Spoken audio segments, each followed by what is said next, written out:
Welcome back, guys. I just got done taking down all the Christmas decorations, so now it's time to work on this. As you saw in my last video, the breather tube that goes in the front differential was just hanging. I don't know if it was before or after we went through all the mud puddles or during. So I got to change the fluid, so I'm going to show you how easy it is. And let me show you what you need.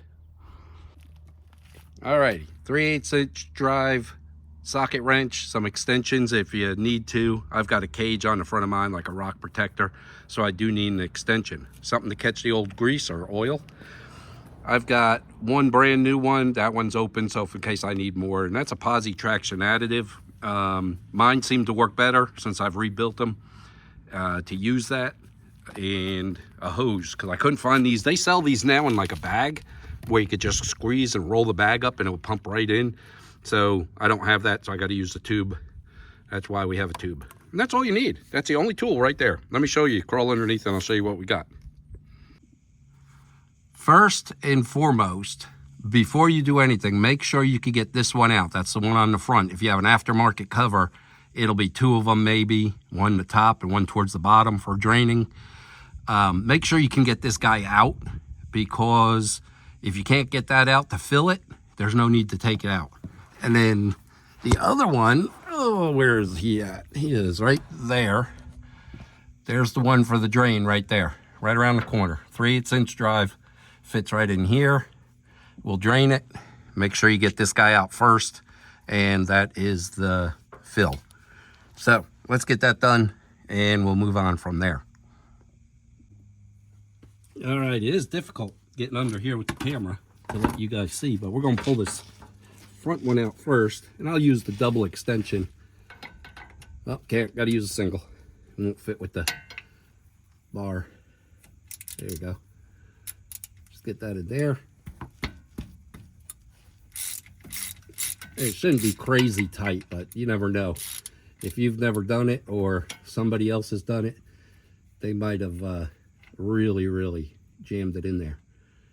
All right, hey, no fluid in there. Well, none draining out. All right, this stuff stinks too. The bottom one over here will actually have a magnet on it, which is because of if there's any metal in there, it'll catch it. So all you do is pop that guy out first, like I said.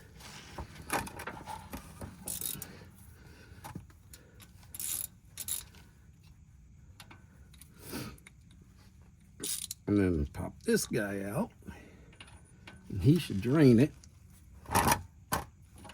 Oop, we don't want to drop him in the bucket with all the greasy nasty, and this stuff stinks after you use it for a while.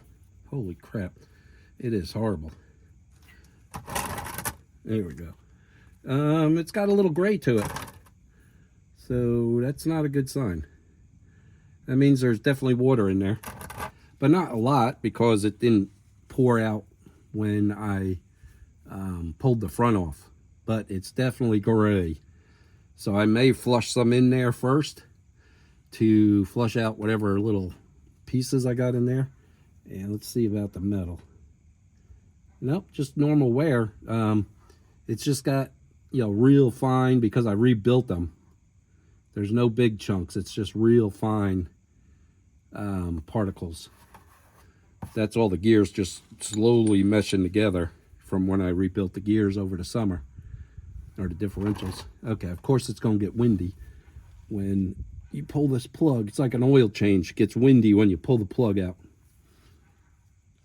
All right, let me clean this guy off real good. Make sure. Yeah, he's good. All right. We'll flush it through with some of that other fluid I got. And that's what the magnet looks like on the bottom. Always make sure you put that one back in the bottom. That'll pick up any large chunks. That's how I knew the rear end was going. Besides the noise, you could hear it, but it definitely picked up a lot of the metal. So, all right, we got them two out. Oh, that's easy.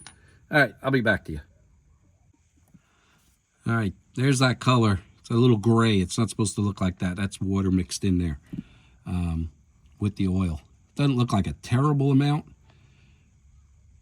because it wasn't pouring out the front, so it wasn't like full.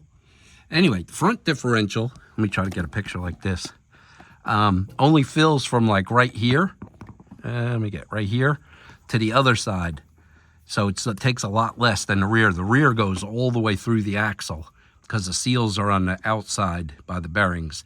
These have seals right here on the inside, so you're only filling up this main, they call it a pumpkin or the differential housing.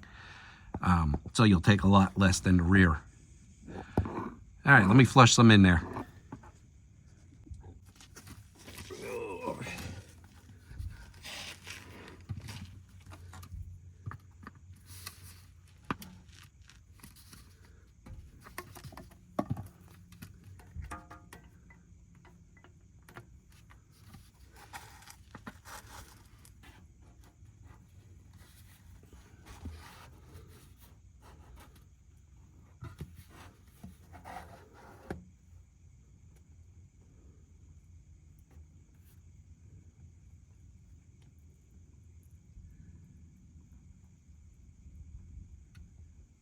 That's just me flushing it through that you see dripping out there. I'll make sure I get all that out of there.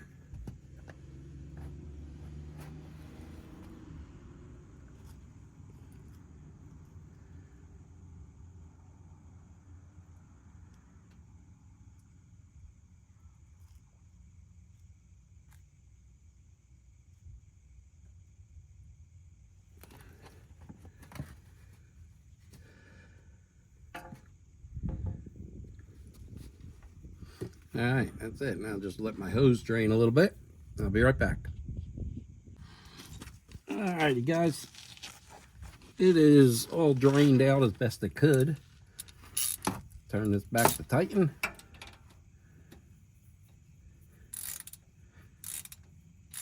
I hand tightened it pretty darn good. Then I get it snug. And I bet there's a torque rating on it. I do. Right there. That's what I do. That's my torque rating. And then, of course, clean it up. And make it easier to work on, even though it'll probably be muddy next time. Now, we got to fill her back up. But that's why I saved this tray, because you fill it up to when this thing starts dripping out. That's how you know it's full. You fill all the way to the point when the fluid starts coming out this hole pretty good. And then you pop back in your one without the magnet. If you notice, this one does not have the magnet. You pop that one back in. But we'll use the tube. I need to go get a knife to, well, actually I got one. Pop it open. And this guy should just squeeze right in there. If I'm not mistaken, he fits in there pretty well. People may comment that I don't need this, but I've noticed a difference, so I've been using it. I definitely would say it doesn't hurt.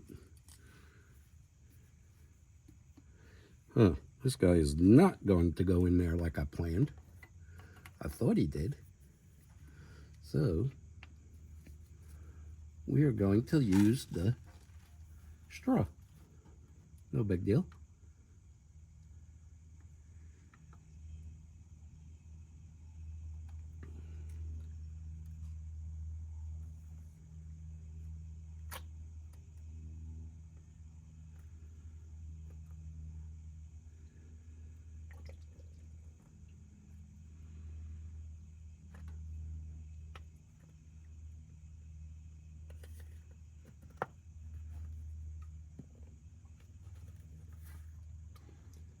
I left these in the house just so they were more viscous or whatever. They weren't thick as hell being it was cold out.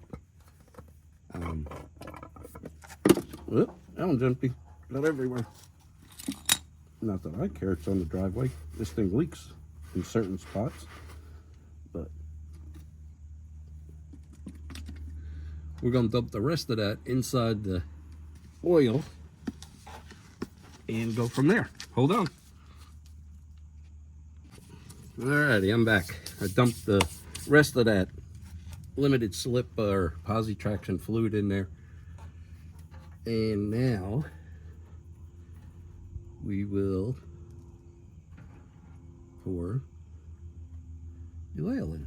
I have it up in the fender well, so it works. You know, I've got some good height on it. And you just keep going until that comes out pretty good. Only thing I don't like about doing it like this, it's right above my head, to where if it was to come pouring out or pop off, we'd be taking a shower quick. I mean, seriously, this, if I wasn't filming, it would take 15 minutes. The cleanup is the hardest part. Definitely.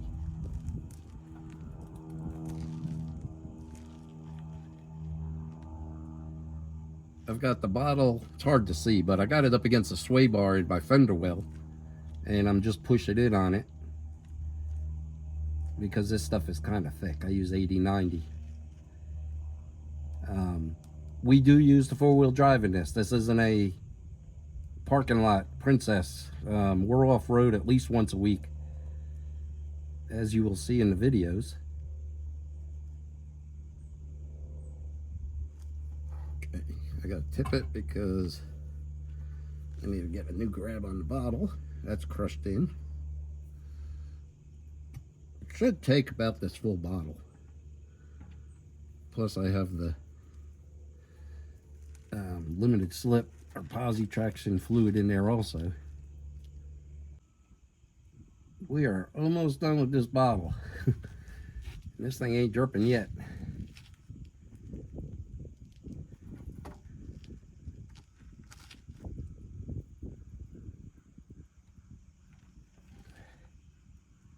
I think it's starting now. There it goes.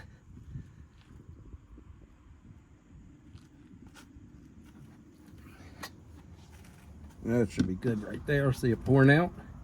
The hose was actually holding a lot of it back in there.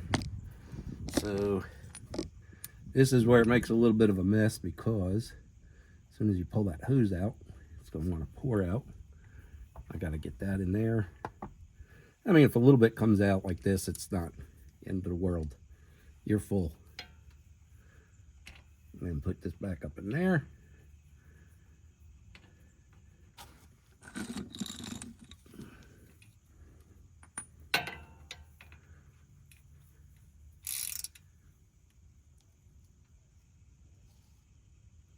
There we go. Alrighty, guys. Clean it up. It ain't dripping everywhere. Always clean up after yourself when you do this kind of stuff. Don't leave it all messy and nasty. It already gets that way just from use. But that should do her good. I'm going to take it for a little drive, make sure everybody sounds kosher. Hold on. All right, guys, you see how easy it is. I think if I didn't buy that posi traction fluid, I think that's like 10 bucks or so. The Lucas one I bought was 15 bucks, and you only need the one, maybe 1.5 or 1.2. You can look it up online for whatever your Jeep. This is a 2016 Wrangler Sierra. I think it's 1.2 or something like that, 1.3 quarts. So, but yeah, it ran me under 20 bucks. So if they go to charge you 75 bucks or something like that, it takes you less than 15 minutes. Just do it yourself. It's that simple. You could, and I don't even jack it up. So talk to you guys later. Hope you enjoyed. Stay tuned for more.